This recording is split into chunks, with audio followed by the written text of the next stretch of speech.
We will abolish the 10% withholding tax on winning from lottery, otherwise known as the betting tax. Mr. Speaker,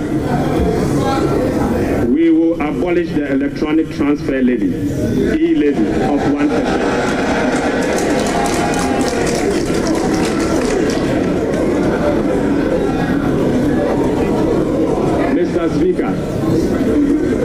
Mr. Speaker, we will abolish the 10% withholding tax on betting. We will abolish the electronic transfer levy, e-levy of 1%. We will abolish the emission levy, otherwise as a Wednesday tax. We will abolish the VAT on motor vehicle insurance policy. Mr. Speaker, we will abolish the 1.5% withholding tax on unprocessed gold by small-scale miners.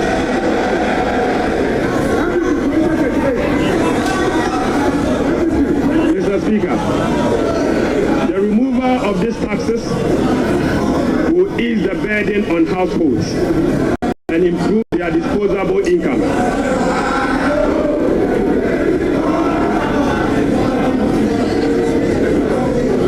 Right, Honorable Speaker, the removal of these taxes will ease the burden on households and improve their disposable incomes. In addition, it will support business growth and improve tax compliance. Well, in the face of this drastic tax cuts, government has also announced allocation to some key boards and agencies, and we'll be getting into that shortly. But on the controversial road toll, the finance minister has confirmed that government is ready to bring it back. Ghanaians, Mr. Speaker, Ghanaians and this honorable house will recall that road tolls on public roads were zero rated in the year 2022. Demand for construction and improvement of roads infrastructure continues to increase, even as substantial arrests and claims in the road sector remains. Right, Honorable Speaker, while the annual average collection from road tolls have not been significant compared to its potential, the existing zero-rated policy for road tolls has increased the situation and dimmed the prospect of raising enough revenue from tolls to road construction and maintenance. Accordingly, government will work with the stakeholders, including the private sector, to roll out a technology-driven solution to reintroduce road tolls this year as part of the big push. Well, let's come into the studio now and have the conversation with Kofi AJ. He's our lead data analyst here at Joe News, and it's been quite a day with figures running around. But Absolutely. Let's get an understanding of the allocations government is making and how much exactly they'll be devoting to all of these. Well, so first, the government is promising some certain huge tax cuts, but also promising allocation to some 24 items that they made mention. And what we've been doing at the Joy News Research Desk is to quantify this for you to understand. These 24 allocations could cost the state some 54 billion Ghana cedis in 2025. This includes the almost 280 million dollar allocation to the Ghana Gold Board.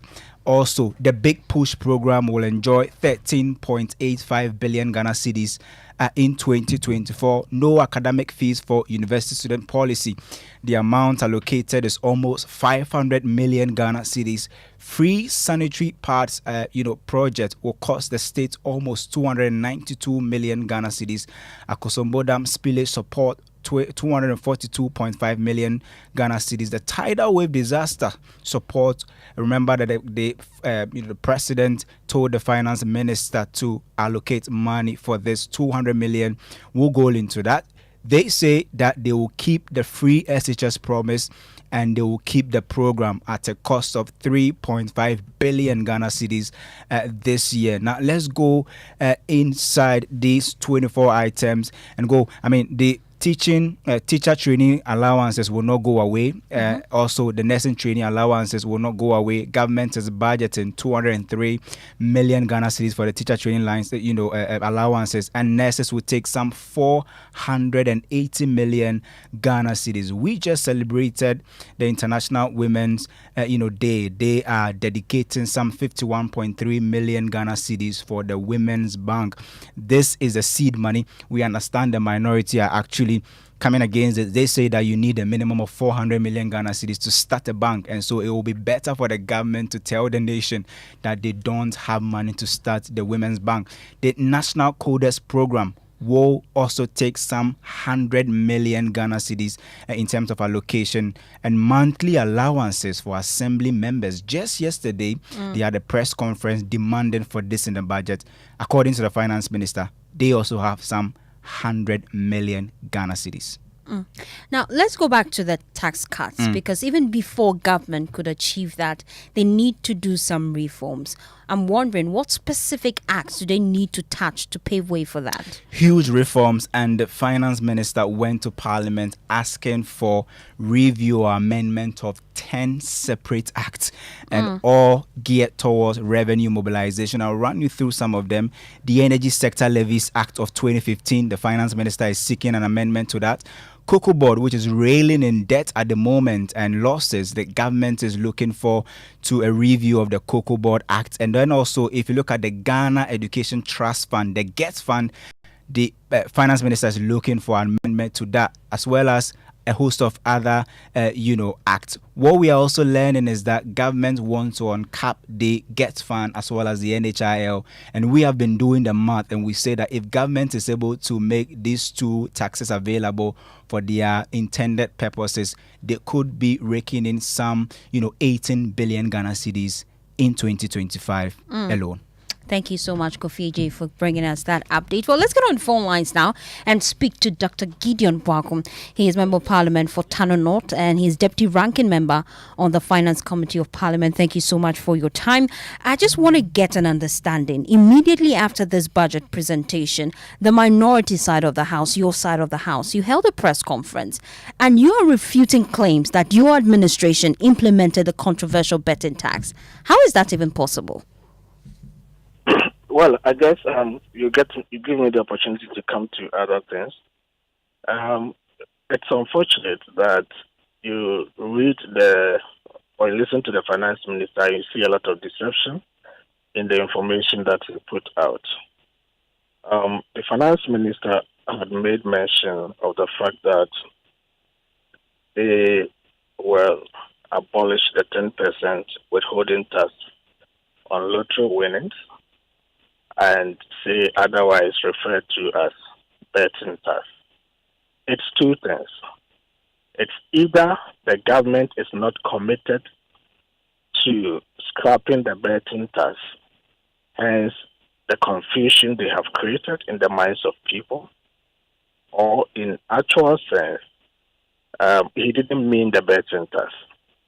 The reason why I'm saying this is that the betting tax came to effect through the Income Tax Amendment Act 2003, which is Act 1096. Now, when the finance minister tabled the 10 different acts that he's seeking amendment to, as your colleague was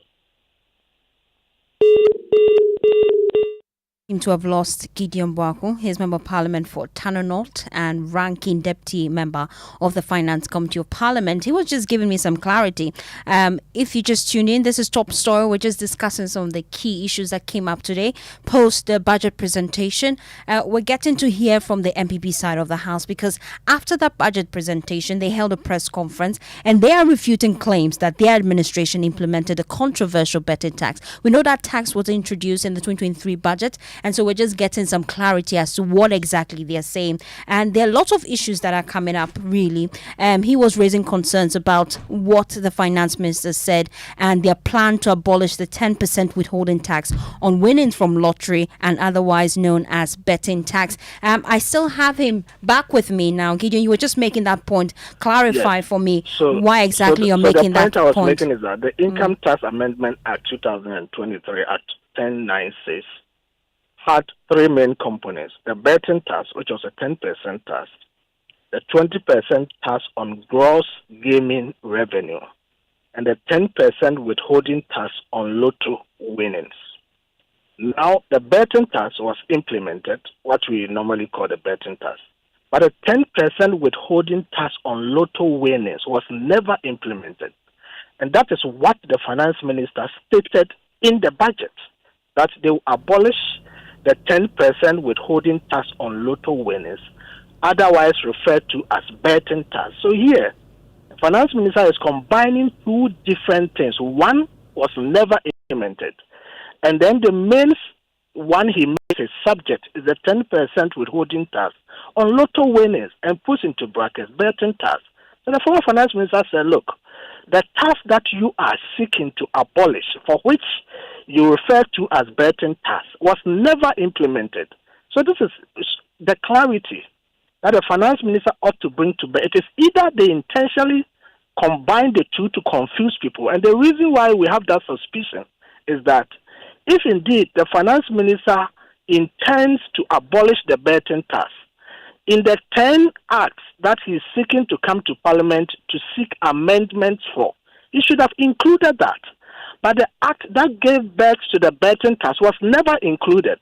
And so when the finance minister does that and combines two different taxes and says that I'll abolish the 10% withholding tax on lotto winners, and then says into brackets betting tax, we are saying that 10% withholding tax on lotto winners that you want to call betting tax was never implemented.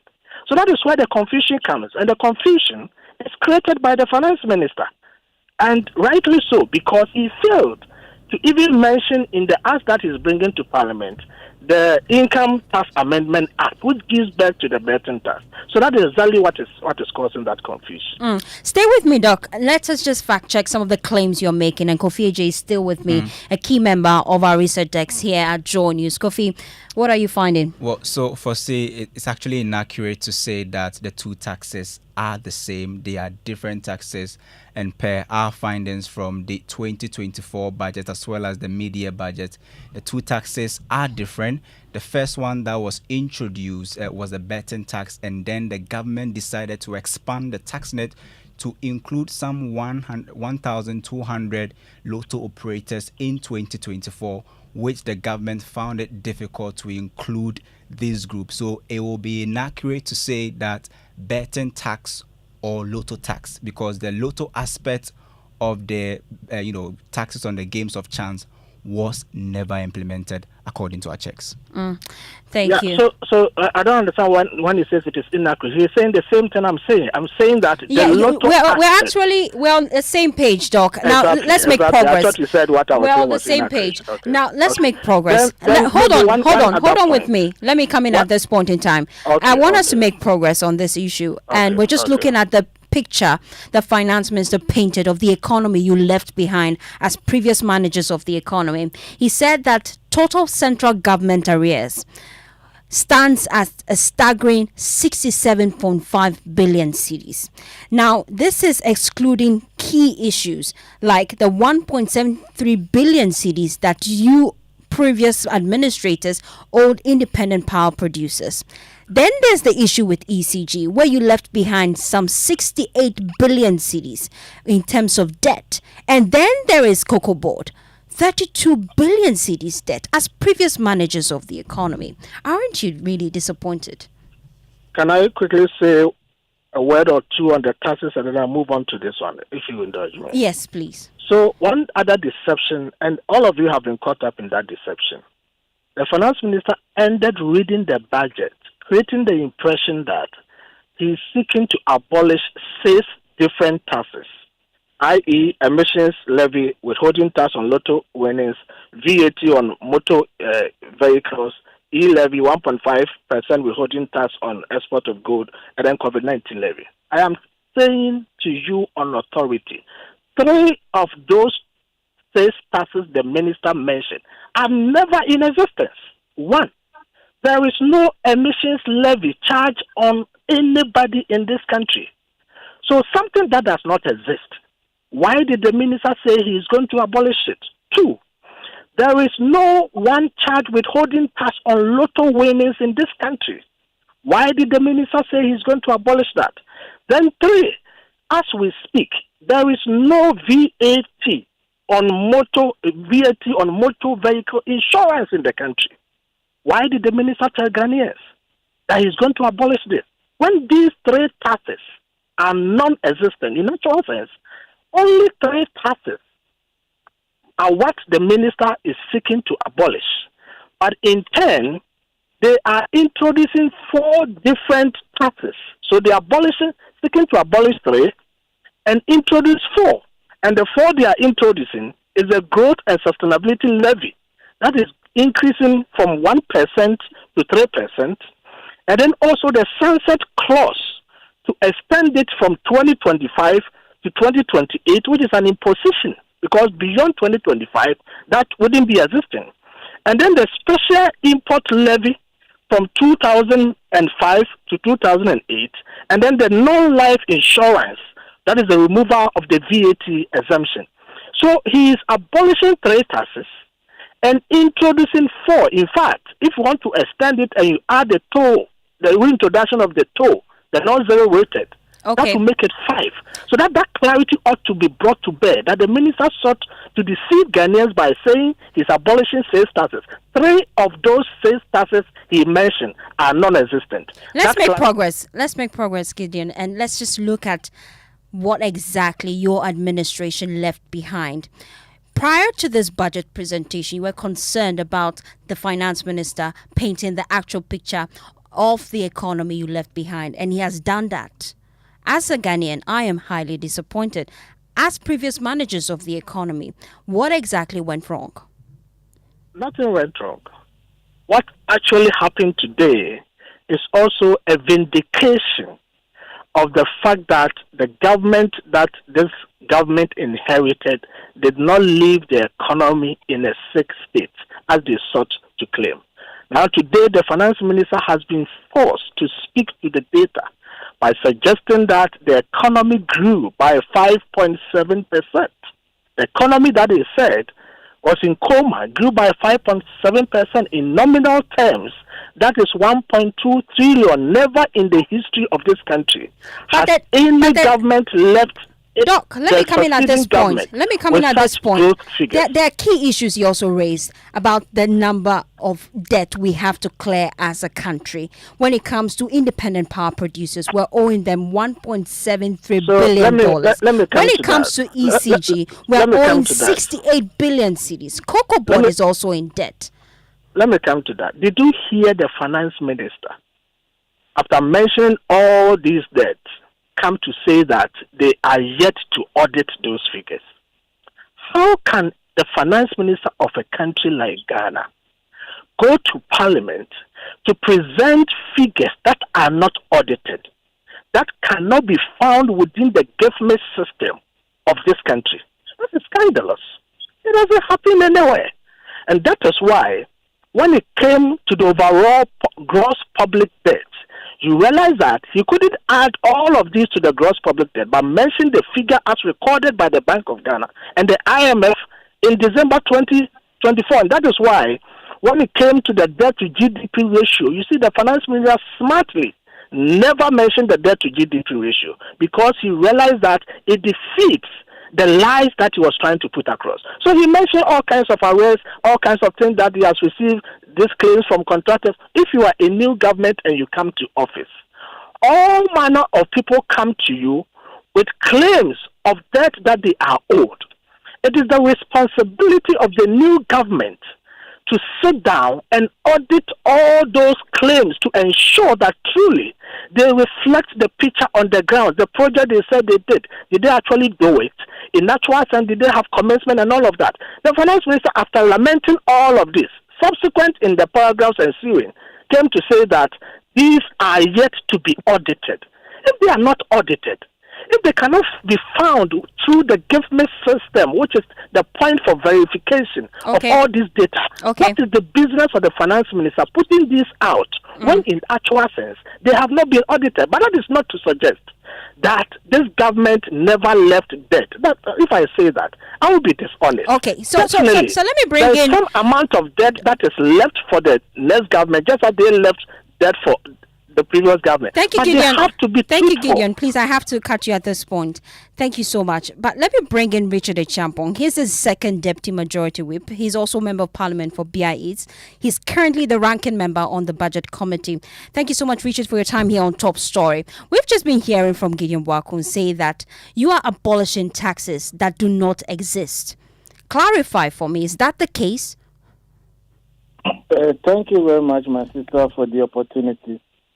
Let me say good evening to my brother, Dr. Gideon Buakun. I heard him say that the emission levy never existed, so there's no basis for the minister to say he's abolishing it. I refer him to Emission Levy Act 2023 at 1112, which was passed in Parliament February 2024. So if he's not aware that we have that act in this country, they should just check. We passed this law in Parliament. Maybe that time he wasn't in Parliament, he was busy campaigning, so he's not averted his mind to the act. We passed it, and it takes effect 1st February 2024. And even if you take the schedule of the act, the first item is carbon dioxide equivalent emissions from specific sectors. The other page is construction sector, manufacturing sector, mining sector, oil and gas sector, electricity and heating sector. It's 100 Ghana cedis per ton of emissions per month. So we have the act in place. So he should avert his mind to it. He should not say the minister came to lie or we don't have such an act of which Ghana Revenue Authority will collect this revenue from individuals who are involved. Is the GRA collecting some of these revenues as we speak? No, he started by saying even there's no law. There's no levy in place. No. And I preferred him to we have the act. So talking about collection or nobody in the country is charged emission levy. That is the point. No one is charged emission levy. We have emission levy act 2023 law. No, but it's just like you have tolls. We have road tolls, but they were zero rated. They were not charged. So if you have a law, Emissions Levy Act, and no one is charged, that is the point we are talking about. No, you can't. We had road tolls, but it was zero rated. It does. Nobody was charged. It doesn't exist. Dog, I've listened to you more than 20 minutes. No, hold on and let him make the point. Gideon, hold on and let him make the point. Please let him make the point. Richard, you have the floor. Please make your point. So we have the act in place. That's the point I want to make. If it's zero rated or whatever, that's a different conversation. So you can't say it doesn't exist. If it doesn't exist, what do you have the name for the act? Is GRA currently collecting these monies? They are bringing the enabling appeal for amendment. When it comes, all of us will peruse it. He's a member of the finance committee. I think I've seen his name. I am a member also. We'll get to that point and we'll discuss it. But for him to say that there's no law, it's misleading, please. I didn't say there's no law. You should have said, okay, no one there is a law, but levy in the country. That one I can agree with you. Okay. But you can't tell me there's no law. Okay. Thank you so much. I'll refer you to the act. Thank you. Thank you so much, gentlemen, for your time here on Top Story as we're just getting clarity as to this. Richard, I just wanted you to finalize for me on one point, really. Looking at some of the key taxes you plan to abolish, I recall clearly the finance minister during the statement says, we will abolish. What timelines are you giving yourself, actually? You know, when the budget is presented, those amendments that you want to make or those laws that I want to repeal, we need to present that enabling bills to the House, and same is referred to the appropriate committees to work on it, generate a report. We'll discuss it at plenary, then the House will take a decision. So he can't say I have abolished it. He say I'm abolishing it. So He has laid a lot of documents today. Finance Committee will have its maiden meeting tomorrow. We'll look at all those amendment bills that the minister will present to the House. We'll work on it so that by the end of this month, we'll get all of those things passed together with the appropriation bill so that it will start its effect. Hopefully, 1st April of this year, we'll get all those things done so that people will get that kind of relief the minister talked about. So right now, we're talking about emission levy, we're talking about e-levy, we're talking about COVID levy, and the rest. All of them, the amendment bill will be presented to the House, and the committee will seize with the opportunity to work on all those laws that they want to repeal and those that they want to amend. So much, Richard Achiampong. He's Member of Parliament for BI East. Let me just finalize with Gideon Barko. Your final words before we let you go. Yeah, so I think that settles it on the tax. The sales taxes the minister mentioned, 3 of them, nobody is charged today. So it is quite deceptive for the minister to talk about that. I also heard the minister put out some figures that the total expenditure as a percentage of revenue in 2024 was 26%, and he is seeking to do 20%. That is not true. If you go to the minister's own budget, what he read is different from what is in the main budget document in the tables. If you go to page 133, 132, appendix 2C, the figures are 19% and 19.2%. So the 26% the minister mentioned, where did he get the figures from? Why is he allowing himself to be used to peddle falsehood? Okay, thank you so much. Before Dr. Do not support what I heard him say that the minister could not mention debt to GDP ratio. Doc, please take your time and read the budget. No, it's not about reading. He was reading. In the document, the debt to GDP ratio is 61.8%, but the minister couldn't mention it. He mentioned the 61.8%. It's in the document. Take your time and read the document. Because you were finding it difficult to appreciate that the Akufo-Addo government had really improved the debt sustainability level. You didn't want to make that Gentlemen, unfortunately, we have to let you go. And that's how we wrap up the conversation here on Top Story. But News 9 is up next, and Evans Mensah is in the studio. We'll be highlighting this further, getting reaction from key players of the institutions that are involved and key areas that the finance minister have made mention of. Please stay tuned. Happy. Daddy, thanks for the tea cash, okay? I love you. That be my daughter, Angela.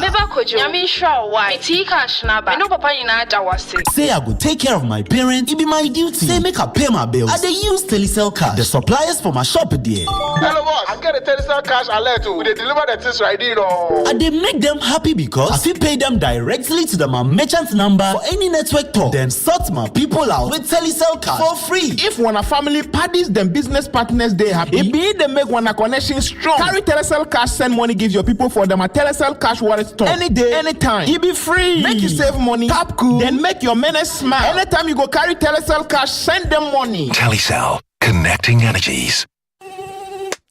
Couldn't sleep at night. Mosquitoes will be whining my ears, bugging me all night long. Till I got a remedy. Now I'll be spraying them away with holy insecticide spray. Me I go spray them away with holy insecticide spray.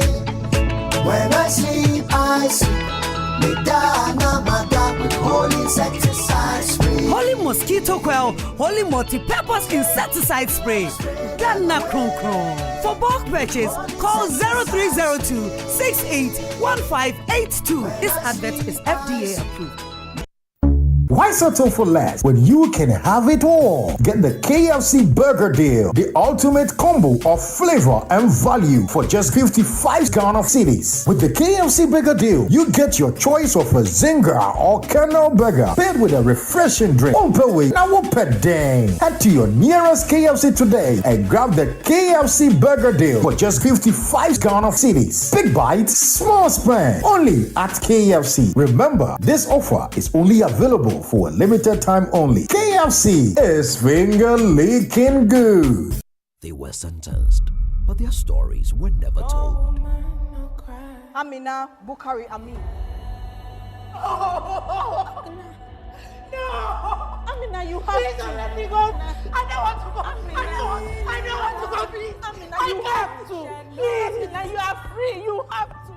No woman. Image Bureau, April Communications, and Joy FM, in partnership with the UN Family in Ghana and led by the Joint United Nations Program on HIV and AIDS, present Beyond the Walls, a story of stigma, survival, and the fear of freedom. Set in the Nsawam Female Prison, National Theatre, 29th and 30th March, 4 p.m. and 8 p.m. each day. Tickets selling now at 200 cedis only at www.imagebureaugh.com or dial star 714*46#. Beyond the Walls. Supported by New Plants Car Rentals, Aquaba Mineral Water, and proudly brought to you by UNICEF and Stampin' Bank.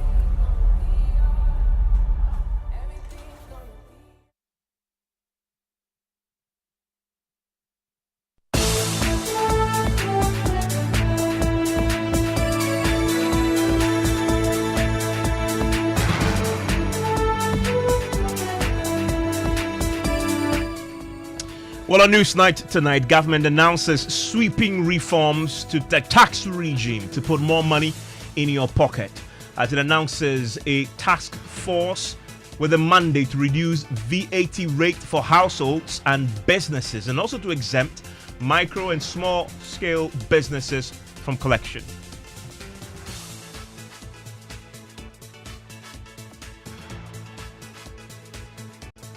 We have requested for technical assistance from the Fiscal Affairs Department of the IMF on VAT reform.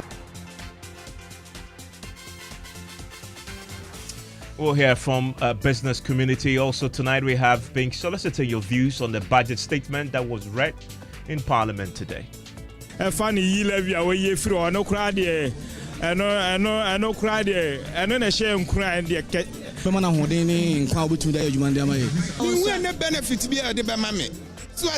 because I'm shop.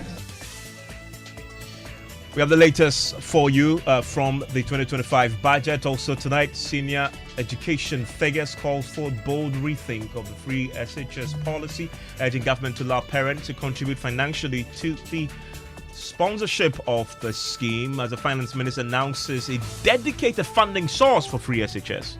It is important for us to look for other sources of funding for free SHS. And whom do we fall on, apart from the parents? Or making sure that people pay for both, and then we have a good scholarship system. Well, in business, government set to spend more than 290 billion Ghana cedis this year as finance minister announces measures to bring relief to households and policies aimed at resetting the economy. And in sports, speakers announced for the Joy Sports National Sports Dialogue scheduled for Thursday. And Autonomics has been trending on Twitter today. I want to hear your views on the budget on the day when the finance are also disclosed, and George will join us pretty later with more on that the Bank of Ghana is seeking a 53 billion cedi bailout.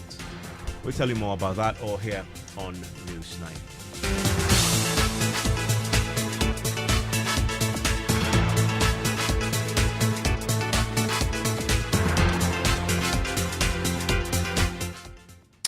Well, the finance minister today has announced sweeping reforms to the VAT regime to put more money in your pocket. It's aimed at easing the burden on businesses and households.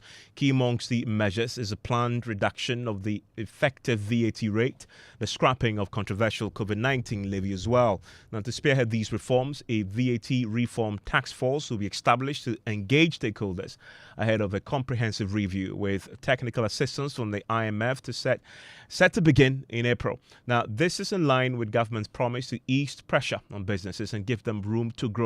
Listen to the Finance Minister, Dr. Keisela Tufosin. Right Honorable Speaker, we commit to the people of Ghana and this House, the business community, that we will undertake a comprehensive value-added tax reform this year. So, Speaker, with the aim to review the current distortions and cascading structure of the value-added tax regime. Ghana's effective rate, VAT is about 22%. This is obviously because the 2.5% get fund levy, the national health insurance levy of 2.5%, and the COVID levy are well added to the base for a final determination of what is due for VAT purposes. Mr. Speaker, aside the high VAT rate, businesses are not permitted by law to claim their input VAT for NHIL, Get Fund, and COVID levy, compounding the burden on households. Right Honourable Speaker, our VAT regime has been distorted and rendered inefficient. It combines both VAT and sales tax principles with a flat rate, standard rate, and levies. We have requested for technical assistance from the Fiscal Affairs Department of the IMF on VAT reforms. It is expected that the IMF mission will commence in April 2025. The recommendations from the technical assistance mission are expected to inform our reform. Mr. Speaker, ahead of the IMF technical assistance mission, I will inaugurate a VAT reform task force to hold broad consultation with key stakeholders for their input. Mr. Speaker, the parameters for VAT reform will be is for them to complete this year. Mr. Speaker, the parameters will include the following: 1, abolishing the COVID levy. Mr. Speaker, reversing the decoupling of Get Fund and NHIL VAT from VAT. Mr. Speaker, reducing the effective VAT rate for households and businesses, reversing the VAT flat rate regime, and upwardly adjusting the VAT registration threshold to exempt micro and small businesses from the collection of VAT. We will also improve compliance through public education and awareness. Well, Dr. Kesela Tafosing has also been making good on the NDC promise to scrap the e-levy. Mr. Speaker, in proposing some revenue measures to achieve the 2025 fiscal target for your consideration, I'll first take you to the IMF requirement. Mr. Speaker, this measures is inconsistent with our commitment under the IMF supported program to observe a non-oil tax revenue effort of 0.6% point of GDP annually as part of the measures to improve domestic revenue mobilization and achieve our debt sustainability target over the medium term. Right Honourable Speaker, to increase the non-oil tax revenue by 0.6%, we have programmed the following nuisance taxes for removal in line with our manifesto promise. Mr. Speaker, we will abolish the 10% withholding tax on winning from lottery, otherwise known as the betting tax. Mr. Speaker, we will abolish the electronic transfer levy, e-levy of 1%.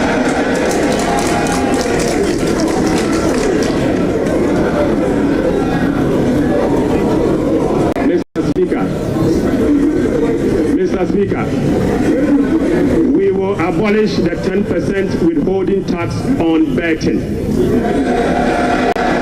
We will abolish the electronic transfer levy, e-levy of 1%. We will abolish the emission levy, otherwise as a Wednesday tax. We will abolish the VAT on motor vehicle insurance policy. Mr. Speaker, we will abolish the 1.5% withholding tax on unprocessed gold by small-scale miners.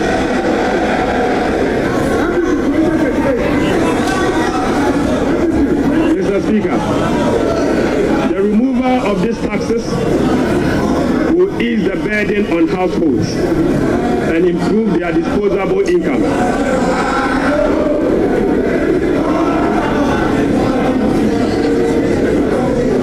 Right Honourable Speaker, the removal of these taxes will ease the burden on households and improve their disposable incomes. In addition, it will support business growth and improve tax compliance. A study revealed that 29.1 billion Ghana cedis had accrued to the tax refund account, with only 12.5 billion Ghana cedis representing 43% of the total accrued amount being used for tax refund purposes. Mr. Speaker, The study also revealed that 16.6 billion Ghana cedis, representing 57% of the total amount accumulated in the tax refund account, was misapplied. Mr. Speaker, which is a total violation of the Revenue Administration Act 915 and the Public Financial Management Act. Instructively, Mr. Speaker, there were virtually no tax refund arrests over the period. Mr. Speaker, and therefore, we are reducing the current tax refund ceiling by 2 percentage points from 6% to 4% of total revenue, as defined in Section 69 of the Revenue Administration Act 915. Mr. Speaker, by reducing the ceiling on the tax refund from 6% to 4%, Right Honorable Speaker, we have saved the taxpayer 3.8 billion Ghana cedis. Mr. Speaker, this amount is enough to close the revenue shortfalls from the removal of the e-levy and the betting levy. Mr. Speaker, the e-levy would have accrued 1.9 billion Ghana cedis, and the betting tax would have accrued 180 million. The two put together is just above 2 billion Ghana cedis. By reducing the tax refund account from 6 to 4, it is enough to remove this tax, and the savings will be provided to take care of social interventions. Mr. Speaker, already we have saved 3.8 billion cedis for 2025 alone from one source, and this is enough to close the gap from the taxes we have removed today. I want to bring in right now the CEO of the AGI, the Seth Chumakwabwa joins us right now on the line. The Association of Ghana Industries. Also joining me is Joseph Obeng. He is GUTA President, Dr. Joseph Obeng. Thank you, both gentlemen, for your time here on Newsnight. Mr. Kwabwa, let me start with you. Give me your reaction to what you heard today from the Finance Minister. Good for your industry? Well, thank you. I think there are positive indicators. I could see a strong effort by the Minister to ensure that we have economic stability. I think we always say that for us, the most important item in our economic environment is the macroeconomic issues. If you get it right, it enables companies to plan, it enables them to invest, and then have a clear idea of their return on the investment they make. So if you see an effort to help stabilize the economy and bring stability in the macroeconomic environment, that is positive. And you can tell this from the fact that the government is trying to cut down expenditure, reduce the debt. The minister indicated that. So if you have high levels of debt, you have a difficulty in borrowing or allowing even the private sector to borrow from the system because you are competing with the private sector. And I think we are seeing this manifesting the last 2 months where Treasury bill rate is falling. So that's quite positive. And then you see, there's one thing that I really need to mention. Even though there's no clear budget provision, there's no clear strategy as to how to achieve it, the mere fact it was mentioned is good for us. And that is the fact that government says, I'm going to use government procurement to promote made in Ghana products. For me, that is very important. And the question is the how. That we are prepared to engage further with the minister. We have all kinds of ideas as to how we can achieve this. So that is also quite positive. Then there is the mention of the 24-hour economy. Even though we didn't see a clear budget provision, maybe as we get the details, we probably know the clear strategy for it.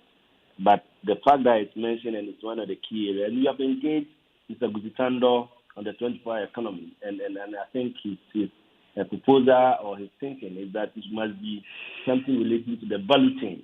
And that is agriculture, industry, and the linkage between the two. So as far as that is concerned, it resonates quite well with us. I know government is trying to review some taxes. One area that is not clear, but I think he's mentioned it, is one of the strong advocacies with it, and that has to do with the structure of the VAT. We think the current structure of the VAT is not accurate. where you have a certain percentage, about 6% that you cannot recover. That is against the principle of a bad system. So I'm happy that the minister said they will work on it. We would have loved that even in this budget, it is clearly mentioned that we are changing the structure. But we can give them a bit of room. This is bringing the IMF in so that they can look at the whole VAT regime and structure it appropriately. So I think that is also fine. Yeah, There's one that... Well, proceed. There's one issue that he mentioned that we need further clarification on, because it can be positive, it can be negative, depending on how the whole thing is managed. He talked about the refund, reducing the refund from 6% to 4%. And that gives room for about 3.something billion to shore up the budget. Now, what we didn't hear, and I don't have the data with me now, is the amount of claims that people are making in respect of the refund. Now, if the reduction from 6% to 4% would be able to pay all the claims that the private sector has made in respect of refund, then that is fine. In fact, he gave evidence to support that last point he just made. They've done an analysis of the tax refund account over the last 8 years, and they found, according to the finance minister, that over the last 8 years, 29.11 billion had accrued into that fund. However, they only used 12.5 billion, right, to service the refunds that were due. That leaves you more than 16 billion that has been left in that fund unused. In fact, he says that 16 billion has been misapplied because obviously the entire fund was meant for tax refunds. If you're using what he says here, 43% of that only to service the refund, then you have a huge pool that then sitting there unused and the government or the past was using for something else. So in his argument, there's a lot there that you can still play around. That's why they've reduced it to the 4%. No, that's very positive. I like the idea. In that sense, it makes a lot of sense to us. Because I remember very well, we were very influential. At the very beginning, there was no back commission for payment of refund. So there was always arrears. And then during the second time, they introduced 2%. It wasn't enough. We're still having arrears. And then we pushed it to 4% and later to 6%. So if we're bringing it back, and it's because analysis has been done, and it's proving that the claims are not that much, then what's the point in keeping it there? In that case, I fully agree, and I think that it is also a positive development. So stay with me for a second. I want to bring in Joseph Obeng, who is from Guta, also joining me. Mr. Obeng, I know the taxes have been a key thing for you too. The VAT is one that your members have been talking about, in addition to the exchange rate instability. Were your expectations met today? Yeah, the government have shown good intentions already, and it is a welcome news for us. The fact that some taxes have been removed off the table, and yet no new taxes are added to the tax burden that we have here. So in that case, government have shown a very good intention towards the Ghanaians in general and the business community as well. What we are waiting now for is the VAT reforms. That one is very important for us because that will show the real impact when it comes to the duty payment and other trading activities that we do. So we are waiting for that. The finance minister have promised that he will have engagement with the stakeholders, and we will submit. We give our input and see how we can reform the VAT to have positive impact on our businesses, on the duties and the duties that we pay.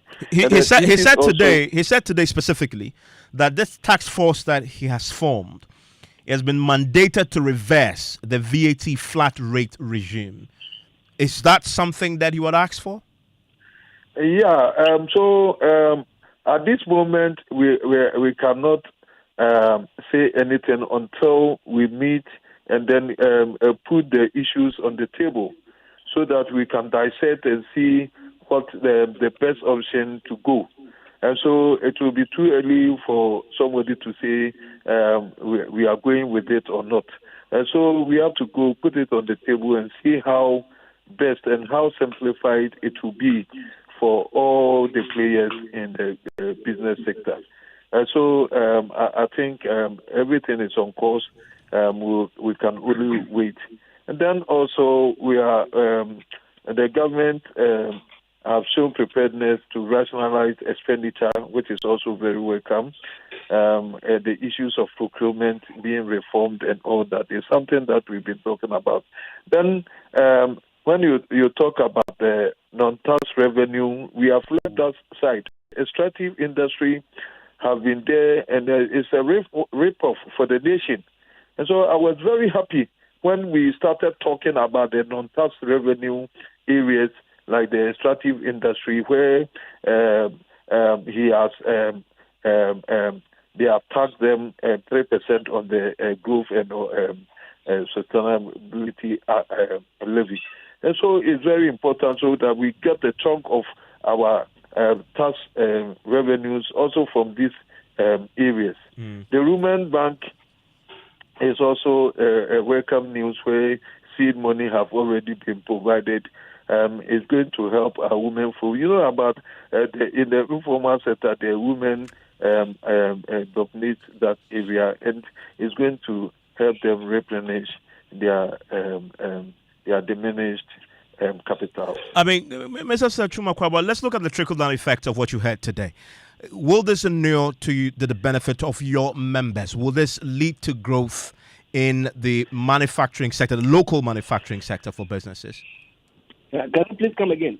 What is that, please? I want to drill down to what this will mean to the ordinary member of your association, right? You see this leading to improvement in manufacturing, that sector that we know is very critical to the economic growth that the minister is projecting, continue that trajectory. Will this lead to specific bottom line improvements? Well, I think there are very positive indicators in this budget. As I mentioned earlier, the macroeconomic setting is key. So once you get it right, it helps people to invest and give confidence. Again, once Treasury bill, for example, is coming down, it means that government competition for borrowed funds from the banking sector will reduce, and therefore banks will be able to on-lend to businesses. That presupposes that bank access to finance will improve, and then with the reduction in Treasury bill rate, interest cost is expected to also come down. So that in itself is good. Some of the specific items are also positive. For example, government says, I'm going to provide sanitary pads free of charge to school. I'll caution here that it must be made in Ghana sanitary pads, nothing else. And then there's a big push for infrastructure. Again, we say that let the infrastructure be linked to the productive sector. If it knows how are we linking it to industrial areas and agricultural area that is bringing the input supply industry. So I'm saying all this because in the budget it's looking good, but the implementation of it is key. If you don't implement it right, it may sound good, but it will not inure to the benefit of the ordinary person or the industrialist. But so far, I think that some of the indicators are very positive, and we need to go into the details of it. I mentioned the 24-hour economy. I'm not clear how much budget provision has been made for it. Well, there was no budget provision specifically for it, but the finance minister assured that they will return to Parliament with the entire policy for some debate and a decision be taken on that. Exactly. So, therefore, we look forward to it. And so for now, we can say that it's a positive indicator. When the details comes, I will know whether it's impact will be that. Both of you, the pointers are good. Yeah, let me ask you then very briefly before I let you off. On a scale of 0 to 10 in terms of your expectations ahead of the budget, where will you place what you've heard today? Oh, I hate this ranking, Evans. I'm sorry. But I would say that generally speaking, it is positive. We will look at it in detail, and then I'm sure maybe after that we'll be able to give. I guess another way to put it, but it's definitely positive. Okay, another way to put it is where your expectations met. To a very large extent, yes. Because some of the things are still hanging. For example, the VAT regime change, we were expecting it. It hasn't happened, but there's a very strong indication that it is going to happen. So that, for example, for me, it is to a large extent met. Some of the levies that have been withdrawn are also in the right direction because government promised to do so, so that is fine. But there's a lot more to look at because we talk a lot about industry. Even though government has said, I'll use government procurement to promote made in Ghana. That, for example, is very good, but how is it going to happen? And we would like to see that happening. We would also like to see more from the Ministry of Trade and other engagement later on, how we are going to see the industry being supported to revive and produce the critical needs of Ghanaians. Okay. Thank you very much, Sir Chuma Kwabwa. He's the CEO of the AGI, the Association of Ghana Industries. I want to quickly give final thoughts to Joseph Oping. And Joseph, also, Sir Chuma Kwabwa doesn't want to rate on the scale of 0 to 10. I wonder if you would want to have a bite of that. If you rate it 0 to 10 on a scale of meeting your expectations, where will you score? Yeah, so I would say that generally government has good intentions and the budget has been good. It's only that for us, the business community, the key issues are the duties and the VAT, and that we are yet to come with the detailed information with the VAT just only after the reforms that we on it. Generally, the government have performed relatively well. They've shown a good faith in us, and we admire the budget. Thank you very much. And that there is Joseph Oping, is the president of GUTA. Also joining me for a quick conversation is Professor Godfrey Bokping, economist and Professor of Finance. And Prof, thanks for joining us. And one of the key things that when we saw the NDC policy in its manifesto we all raised was they're proposing to cut a lot of taxes. How are they going to plug the revenue gap that will emerge? Now we've seen in the budget that they've indeed kept faith with that and they've come good on those promises. The betting tax is going to go. The e-levy will go. The emissions levy is also going. They will also abolish the VAT on motor vehicle insurance policy and abolish the 1.5% withholding tax on winning of unprocessed gold by small-scale miners. They have, however, today, the finance minister, also shown us how they're going to plug this hole by realigning and readjusting what you find in the tax refund account. What do you make of that strategy? What we're now seeing people call on Twitter and elsewhere as a autonomics.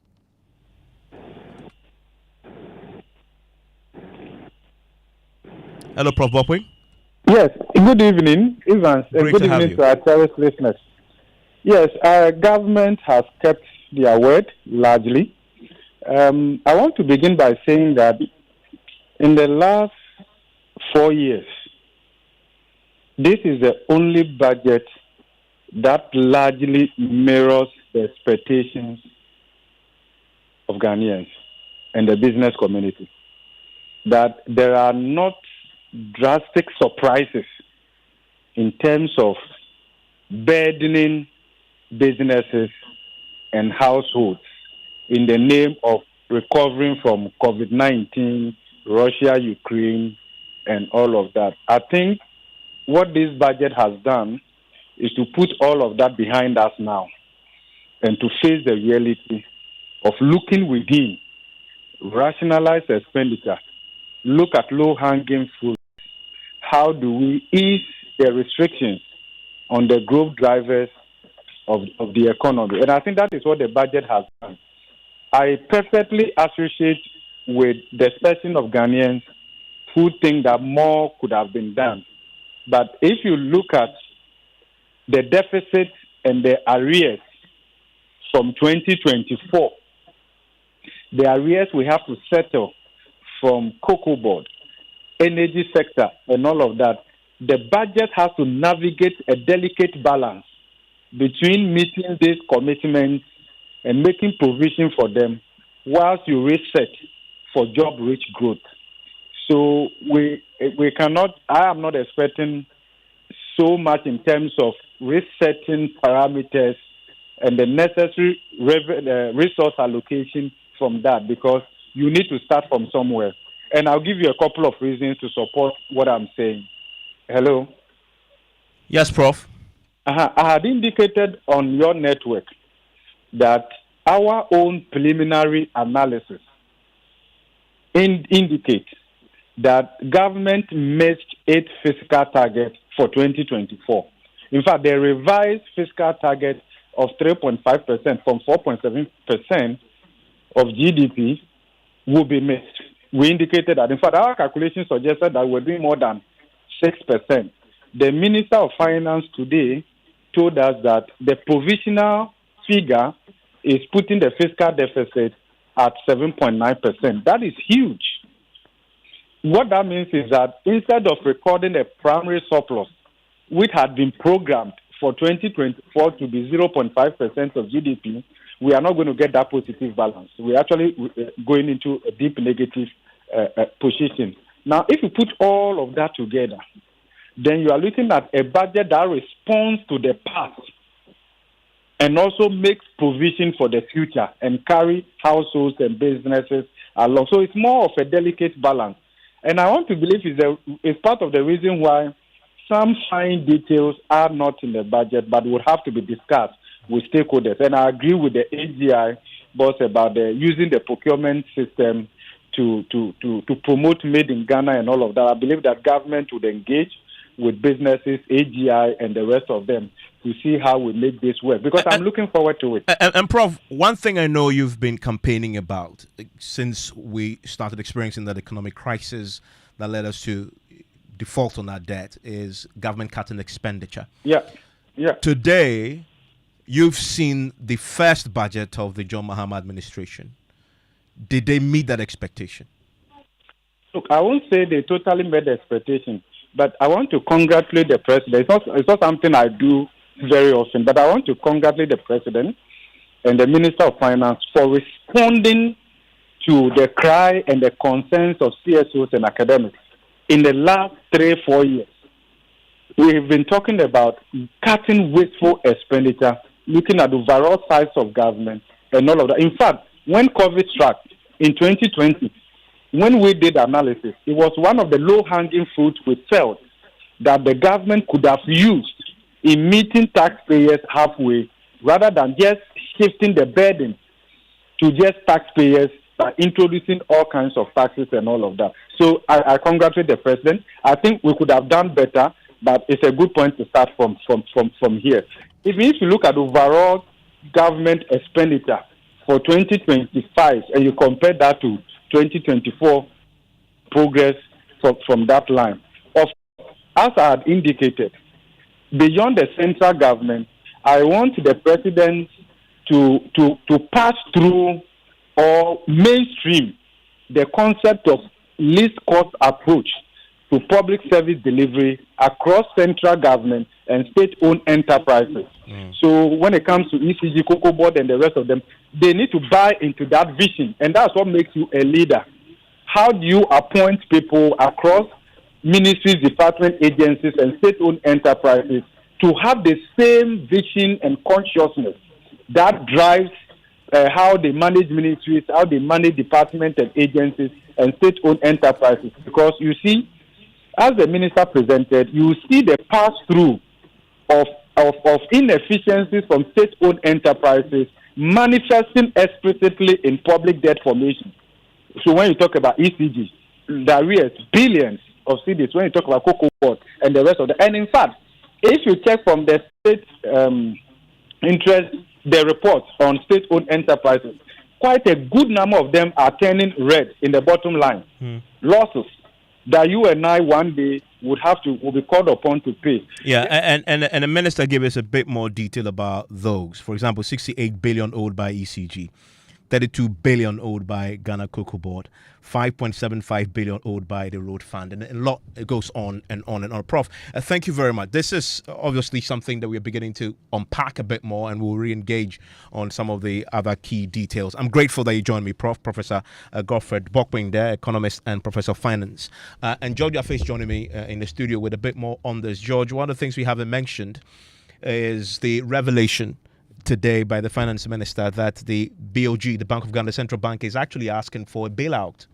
And there's always been a two-way in trying to deal with the situation that faced the Bank of Ghana as a result of that huge loss that they posted some years ago. Two is to ask to whether they can plow the profits that they make back to improve their situation, or turn to central government for some assistance to try and fast-track the process of putting their finances in a very solid position as soon as possible. It looks like they've gone with the route of turning to central government as the shareholder. They're asking for 53 billion cedis to address their negative equity position that, of course, we reported. This must be, I believe, 2023-24, that report that we published that showed us that it's a 60 billion hole in its account. This is what you're trying to fix with it. And it's also instructive to see. I didn't hear the finance minister say we are allocating the 53 billion to the BOG to fix the problem. We'll see when the specifics the fine come details. The fine details. But again, when you go through the budget, you also get that signal about government doing whatever they have to do to enhance the independence of the Bank of Ghana. And for a lot of people, that is very critical because the laws are there and everything, but it's about the political commitment for the Bank of Ghana to say that we are not doing any central government financing, and ensure that we implement the letter that is the zero financing, and ensure that even when government thinks it needs money, we are not going to give government that money. So that strict independence of the central bank is very, very critical. And some of these things, again, goes along with to cement its independence because now you have the money. And if you go on Twitter right now, one of the things I've seen trending since morning is this hashtag autonomics. And it's a lot of people are talking about this quite often. It's around you are cutting taxes, you are spending more because you see all the allocations that have been made to free SHS, to the women's banking, to even paying assemblymen, etc. So you're cutting taxes, you're reducing your revenue pool, but then still spending a bit more. It's going more. But finding monies from elsewhere, such as the tax refund account, to plug those holes that would have been left behind by the taxes you're cutting. And I see people talking about that. He's managing some that. Would argue that maybe robbing Peter to pay Paul, because these reliefs that you're offering to households, you're again going back to these businesses to tax them more, the multinationals, the extractives and all this one that is the established mining firm. The extractives and all the rest. And some will say that could also have implications on their ability to expand and plow fresh capital into the business. That has implications also on them employing more people or even sustain their current numbers as well. So maybe in one breath you are offering some more of free, more of like some space to households, but these are businesses that employ these people as well. So if they realize that you make an important point about you juggling between the ordinary man, the people, if you like, the masses, and of course the business interests. In this case, the mining giants who are already operating, and I guess the finance minister made a decision to say, well, I am going to side with everybody else and see if I can get a bit more from. But there's also a school of thought, and that's a struggle Donald Trump is battling in the US about whether you should offer more tax reliefs to the giants, the multinationals, the big firms, that in return they will end up investing in the economy, and that would hit you, or you give it to the household. Well, events coming up in business. Government said to spend more than 290 billion Ghana cedis this year as Finance Minister Dr. Atuforson announces measures to bring some relief to households and policies aimed at resetting the economy. We're bringing you some reactions from various sectors of the economy and an economist. The business news on Newsnight is brought to you by MTN Business. Welcome to the new world of Business Kingdom. Books and stationery, your number one stop shop for all your office essentials. Syntax tanks and Pepsodent Herbal and Charcoal. Your preferred retirement partner, Apex Trustee, offers you an unmatched pension administration service that guarantees a cheerful life of retirement for both formal and informal sector workers. Our Progress Occupational Pension Scheme, the Progress Provident Fund Scheme, and the Progress Personal Pension Scheme will help you achieve financial peace of mind during retirement. Apex Trustee provides employer-sponsored schemes, including staff welfare schemes, seeking to outsource the day-to-day administration of their second-tier occupational pension and third-tier provident fund schemes. Start the quality lifestyle journey you envisage for your retirement now. Call us on 0504 368048 or 0256 793330. Apex Trustee, a joyous retirement begins here. Son, we are so proud of you for setting up this hospital. I really love those hospital beds and waiting chairs. By the way, did you import them? No, Dad, I didn't. I actually got them from Kindle Books and Stationery right here in Ghana. Wow. We also bought our office supplies, safes, executive desks and chairs from Kingdom, and they gave us expert advice on how to set up our office. Guys, that makes 3 of us. I also got our sofa and bedroom sets, plus our dining hall furniture for our new home from Kingdom. Wow, Mom, that makes 4 of us. I usually get my stationery items from Kingdom, and my teacher also mentioned that our classroom furniture was provided by Kingdom. So there you have it. Whenever you're thinking about setting up an office or acquiring furniture for your home, etc., Kingdom Books and Stationery should be your first point of call. With over 40 years experience in the industry, we stock and supply a wide variety of globally sourced office and home furniture, stationery and equipment. Visit our head office, Osu Akwaje, or our office near the Osu Stadium. We're also in Tema Community 1, opposite Olam SHS, Kumasi KNUST campus, UCC Cape Coast, and now at the Marina Mall, Airport City. Or call us 0302 764101, 764209, or 762792. Visit our website www.kingdomgh.com. Hey, Dini Yamsa.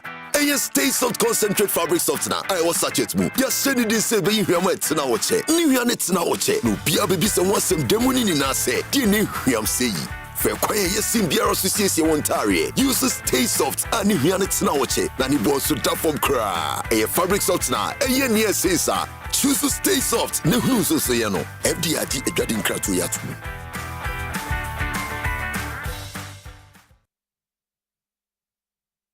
You welcome back to Business on Newsnight. Now, government is set to spend 291 billion Ghana cedis by the end of this year.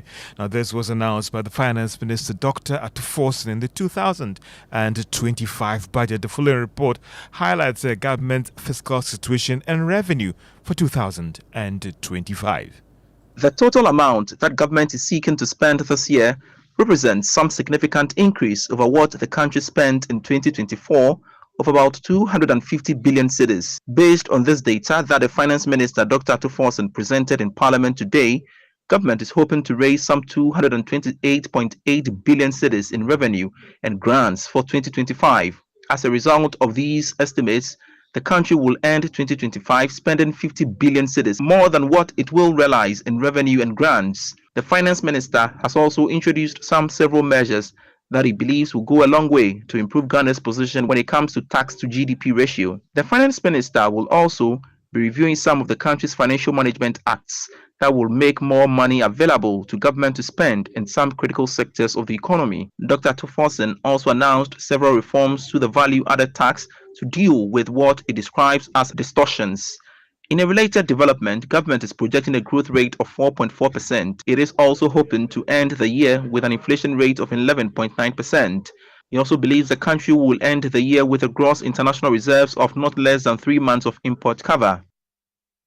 And that is a Business Text report. Meanwhile, government is optimistic of implementation of the Gold Board, a strong fiscal consolidation program, and its 24-hour economy could go a long way to help in stabilizing the economy.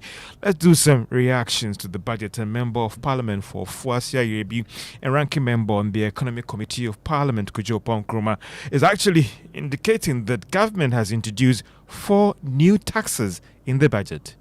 He hit it in paragraph 157 of the speech. They are increasing the growth and sustainability levy from 1% to 3%. That's 2% new. Then they are also reimposing it for 4 more years. he says they extend it to 2020. That means that they are reimposing it from 2025 to 2028. Those are two new taxes. Then he says that they are extending the special import levy 2025 to 2028. That's a third tax. It won't be there 2025 to 2028. They are imposing it 2025 to 2028.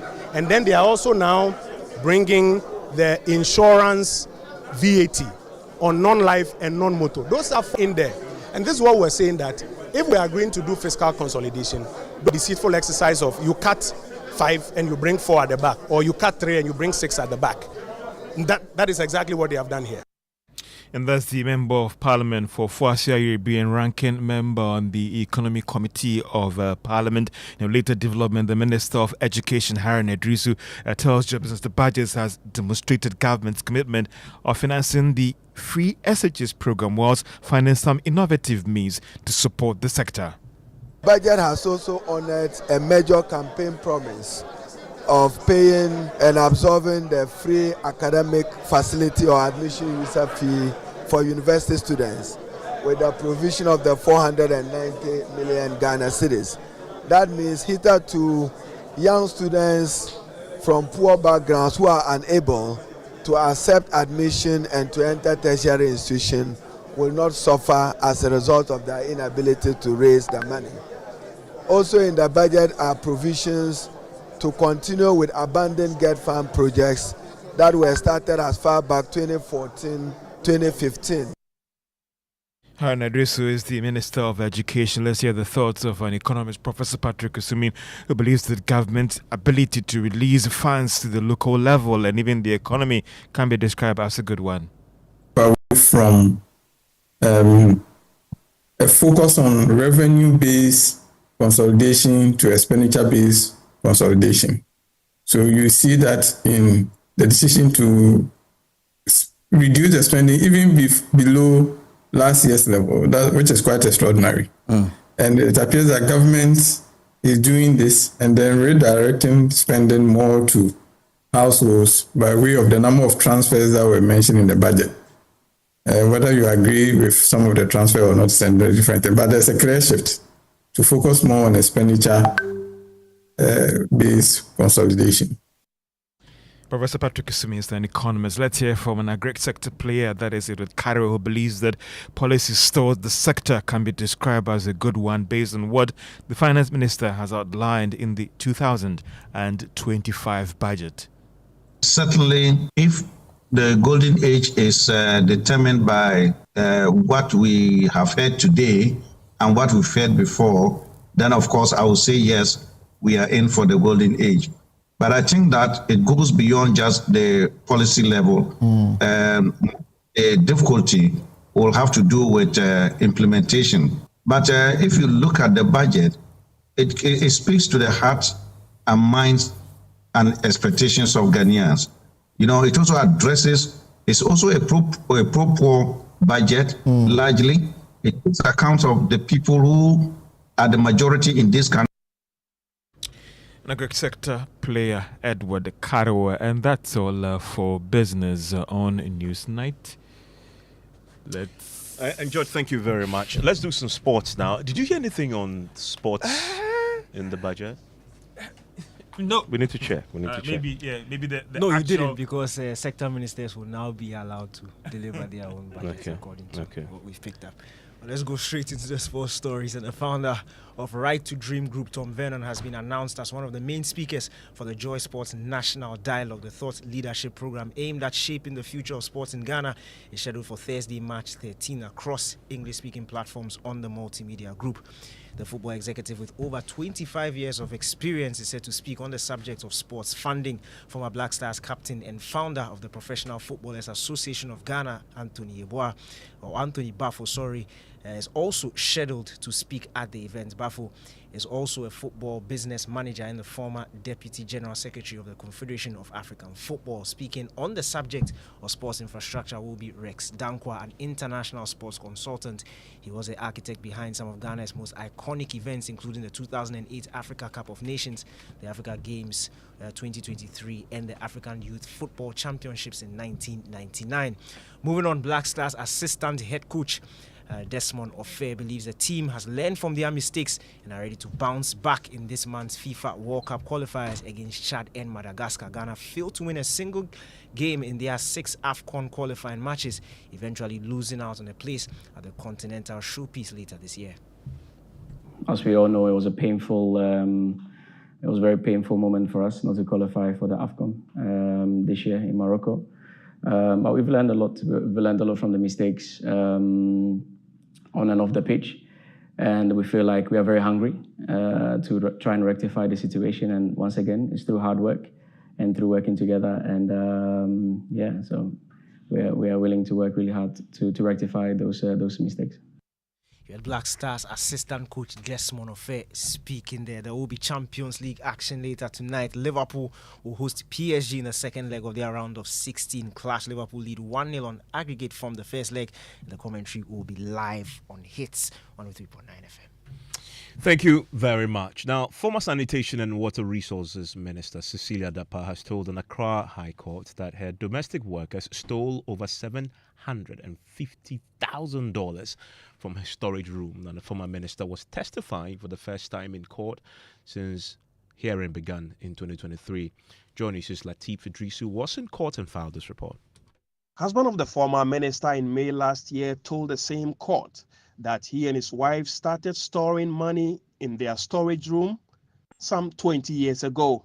The former minister, who was testifying in court for the first time, said police investigators had told her that her stolen monies had been distributed to different persons at different locations.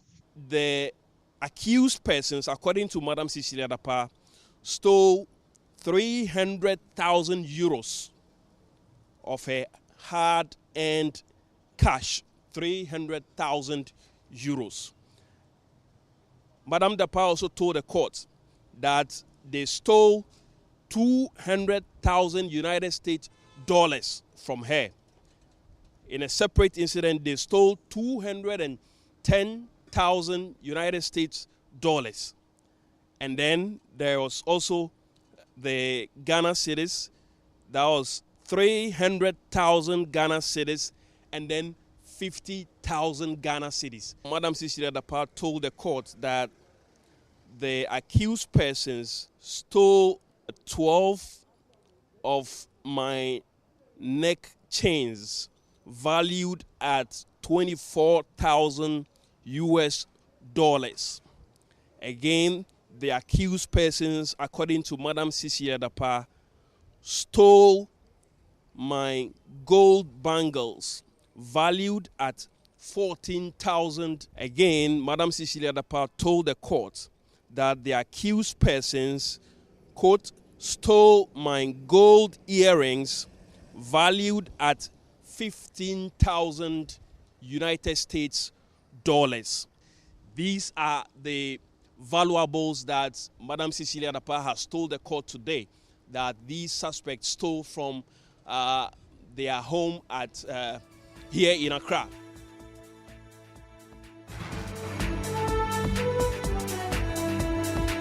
And Lateef Idris filed that report and a few of your messages just before we wrap up. Musa Abattoir in Asawasi says Evans, the 2025 budget is a refreshing change, finally prioritizing citizens' well-being by abolishing burdensome taxes. And this one says this budget presented by the finance minister is simply robbing Peter to pay Paul. Those are two of your messages. And one more says, Evans, we were all in this country when the MPP took over and told us they've inherited empty coffers, yet still they cut out a few taxes introduced by their predecessor. The IMF was with us then. Let's wait and see where these cuts also take us. And final one says, for the first time, we didn't hear COVID-19 and Russia-Ukraine war as reasons for hardship and poor economic management. Like by now, there is a new tax for the removal of USAID support. We thank God, indeed. Professor in Tema sent us that one. And you want to stay with us because we have the Geek Squad joining us, and the squad leader is here with me. Hi, Evans. Long time no see. Yes, that's so true. You've been missed. You have been missed too. What's coming up tonight? Ghana Month, we want to talk about how we can use AI and technology to promote tourism in Ghana. Okay, that's an interesting one. Yep. I've never thought about that. Yes. Okay, yes. I'm looking forward to that. Definitely.